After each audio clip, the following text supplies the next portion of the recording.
Bonjour à tous, on est là pour le troisième épisode de Nanterre en confinement.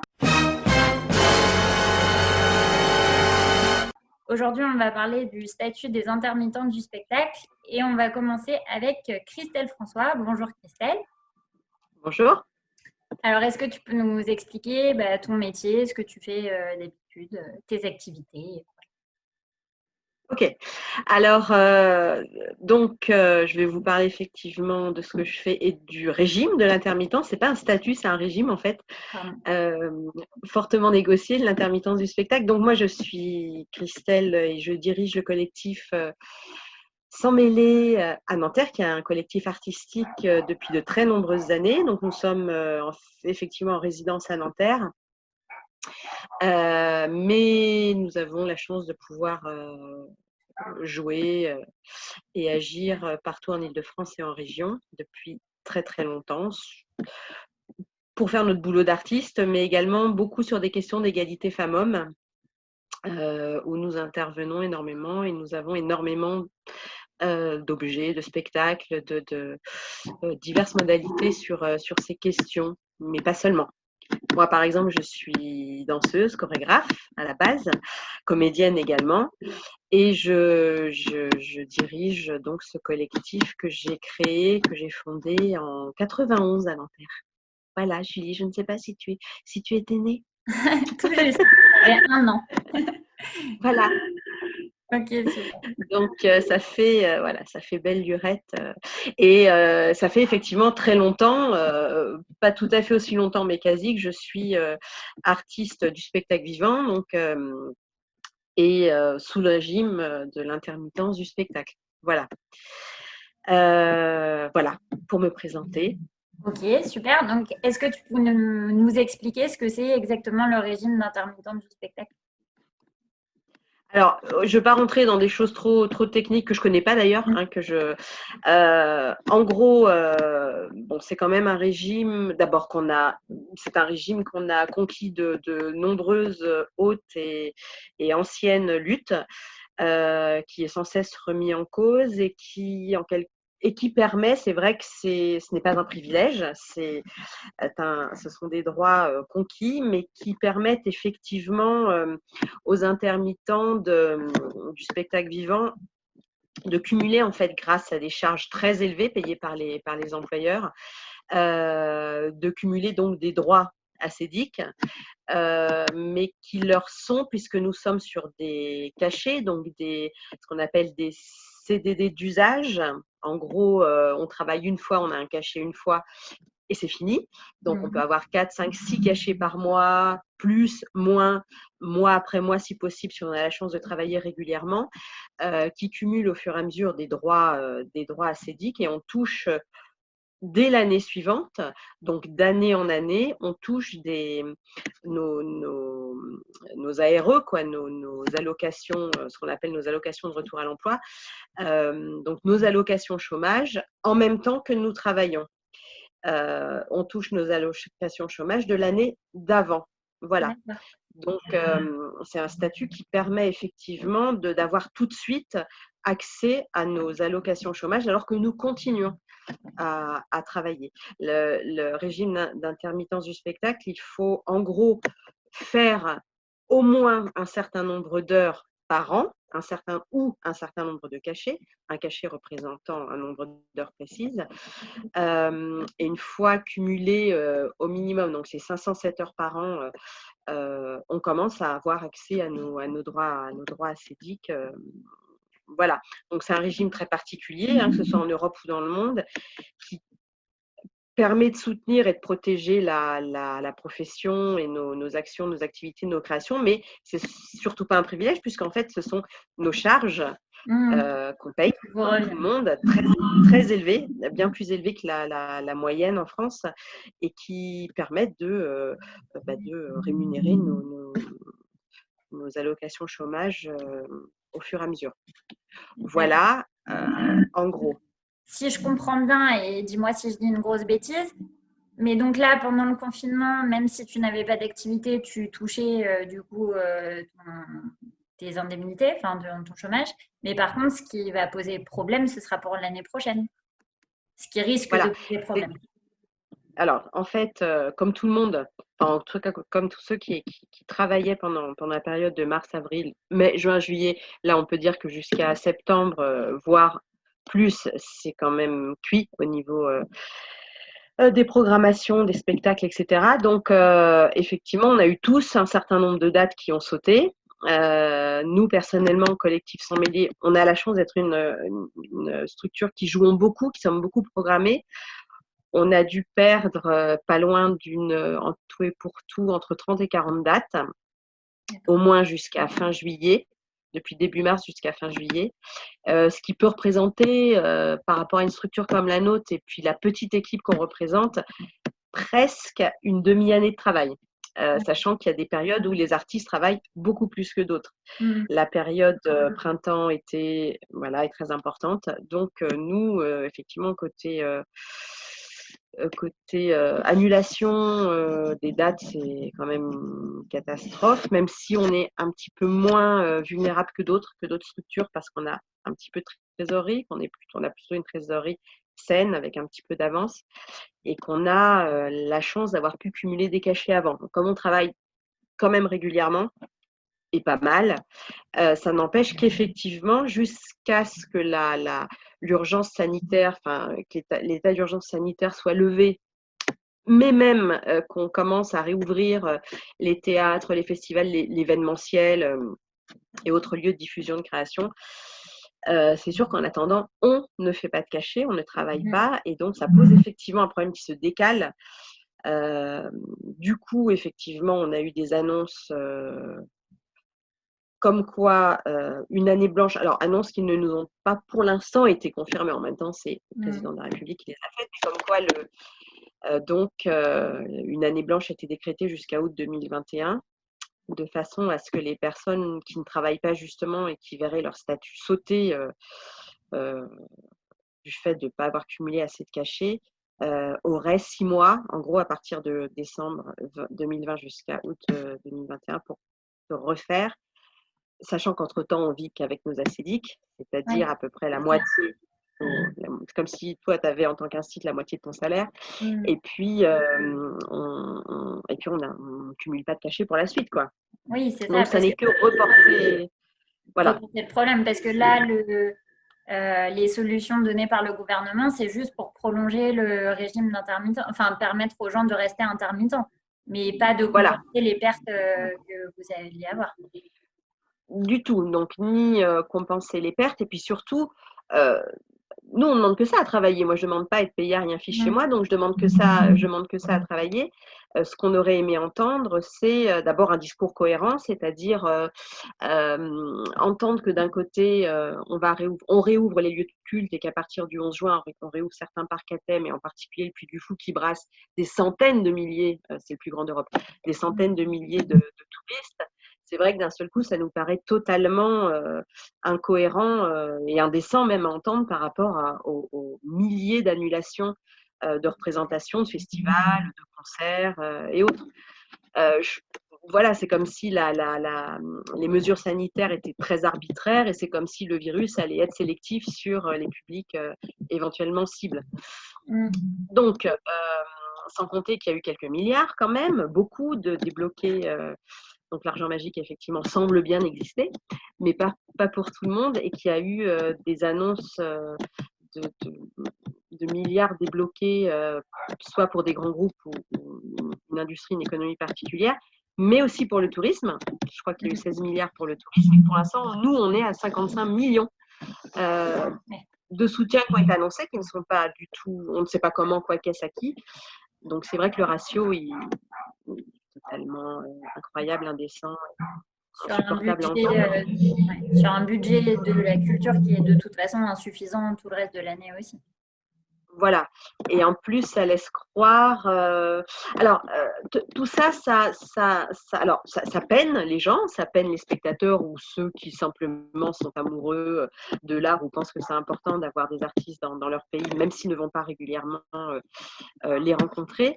Donc ça peine, mais en même temps, ça joue un peu cette espèce de mise en scène guignolesque qu'il y a eu l'autre fois en bras de chemise en convoquant quelques artistes, ça laisse entendre comme ça que les artistes, c'est des gens passionnés qui vont trouver des solutions en claquant des doigts, qui sont tellement combatifs et tellement inventifs quand ils sont dans la merde en particulier.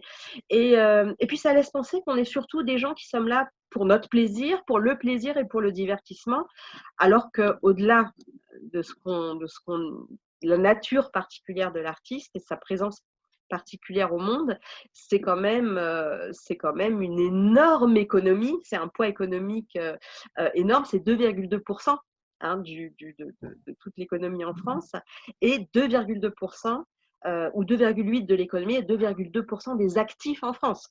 Donc, c'est énorme. Il y a 200 000 intermittents du chômage, j'allais dire, 200 000 intermittents du spectacle, mais il y a 1,3 million de personnes qui gravitent, parce qu'il y a tous les saisonniers qui travaillent au moment des festivals, il y a toute l'organisation, les boîtes qui montent les scènes, la régisson, les boîtes de sécu, les boîtes d'accueil, tout le personnel de l'hôtellerie, voilà, de la restauration très saisonnière et qui finalement suit un peu les saisons artistiques et les festivals aussi, et qui là sont comme nous totalement impactés, et encore pire que nous, car leur statut de saisonnier ou de CDD d'usage est bien plus précarisant que nôtre. Et de toute façon, leur métier, déjà les nôtres ne sont pas très rémunérateurs, mais alors les leurs encore moins. Donc, il n'y a pas que nous qui sommes dans cette situation de non-reprise, de confinement. On reste confiné, on est les derniers à qui on n'annonce pas d'ailleurs ce qui pourrait se passer, quoi. Oui, vous n'avez toujours pas de nouvelles de quand est-ce que… Parce que là, on annonce qu'effectivement, les parcs d'attractions vont pouvoir réouvrir. Les cinémas, il y a une date, il me semble. Est-ce que vous avez une date? Alors, nous, en plus, il y a plusieurs niveaux. Il y a un niveau ville, par exemple, premier partenaire qui pourrait pourvoir un certain nombre de soutiens d'aide en termes de salles, de subventions exceptionnelles, d'appels à programmation, des choses comme ça. Il y a ensuite le niveau des autres collectivités jusqu'à l'État. Pour l'instant, même si on est dans une ville qui habituellement a quand même un souci et un regard particulier sur la vie culturelle ici, même les villes ne savent pas trop comment gérer réouverture de salles ou pas, ne serait-ce que pour qu'on répète. C'est-à-dire que moi, je me lève pas un matin et je suis pas capable comme ça de jouer mon spectacle. Donc, ça fait quand même 2 mois, 3 mois qu'on ne se voit plus, qu'on ne répète plus ensemble, qu'on n'avance plus dans nos équipes. Donc, on n'a même pas, on ne sait même pas quand est-ce qu'on va à nouveau pouvoir travailler, ni où, ni comment en amont des spectacles. Sur les éventuelles programmations, il y a par exemple, il y a des festivals qui sont annulés jusqu'en automne là. Donc, voilà, c'est quand même. Ouais, on a du mal à comprendre la cohérence entre les ouvertures des entreprises, des écoles, etc. Et voilà, par contre, exactement. l'impossibilité d'ouvrir une petite salle de théâtre. C'est très anxiogène. Ça laisse en plus penser que l'artistique, voilà, c'est le petit supplément d'activité, ce sont les amuseurs publics, et s'ils sont pas là, c'est pas, voilà, ça, c'est pas très grave, c'est un peu. Et donc, comme si on était une activité luxueuse dans la vie des gens, en fait, une sorte de cerise sur le gâteau.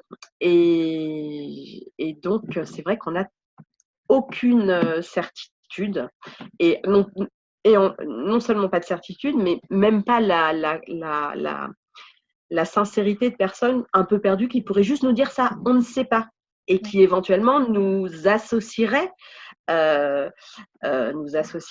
pour essayer de trouver des solutions ensemble, arbitrer ensemble, même pas. Donc, c'est beaucoup d'incohérences, d'incertitudes et puis beaucoup d'indécence parce qu'il y a voilà, parce que laisser rouvrir certaines choses et